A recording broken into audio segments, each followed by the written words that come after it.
Welcome to remix king channel. గోమూత్రం ఔషధాల నిలయమని ఎప్పటి నుండో నమ్మకాలు ఉన్న సంగతి తెలిసిందే. ఇది అనేక పరిశోధనల్లో కూడా నిరూపించారు. గోమాతను చాలా మంది దైవంగా భావిస్తూ గోవును తాకితేనే పాపాలు హరించిపోతాయని భావిస్తారు. అయితే గోమూత్రంలో బంగారం దాగుందనే సంచలన విషయం తాజాగా వెలుగులోకి వచ్చింది. గిరిజాతి ఆవుల మూత్రంపై గుజరాత్ లో జూనాగఢ్ అగ్రికల్చర్ యూనివర్సిటీ నిర్వహించిన తాజా పరిశోధనల్లో ఈ విషయం వెల్లడైంది. 400 గిరి ఆవుల నుంచి సేకరించిన మూత్రం నమూనాలను జేఏయులోని ఆహార పరీక్ష ల్యాబ్ లో పరీక్షించగా లీటరు మూత్రంలో 3 నుంచి 10 మిల్లీగ్రాముల బంగారం ఉన్నట్టు బయటపడింది. అయాన్ల రూపంలో బంగారం ఉన్నట్టు పరిశోధనకారులు వెల్లడించారు.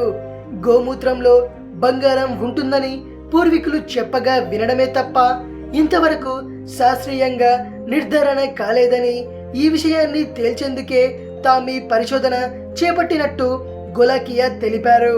400 గిరి ఆవుల నుంచి సేకరించిన మూత్రం శాంపిల్స్ లో బంగారం ఉన్నట్టు తాము కనుగొన్నామని, ఒంటెలు, గేదెలు, గొర్రెలు, మేకల నుంచి సేకరించిన మూత్రం పైన పరిశోధనలు చేయగా అందులో యాంటీబయాటిక్ పదార్థాలు కనిపించలేదని, గోమూత్రంలో బంగారంతో పాటు పలు ఔషధ గుణాలను కూడా తాము కనుగొన్నామని గోలాకియా పేర్కొన్నారు.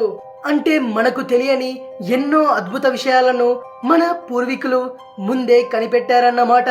ఇది విషయం. మరిన్ని ఇంట్రెస్టింగ్ వీడియోస్ కోసం రీమిక్స్ కింగ్ ఛానల్ ని సబ్స్క్రైబ్ చేయండి. మరో వీడియోతో మీ ముందుకు వస్తాను. అంతవరకు సెలవు.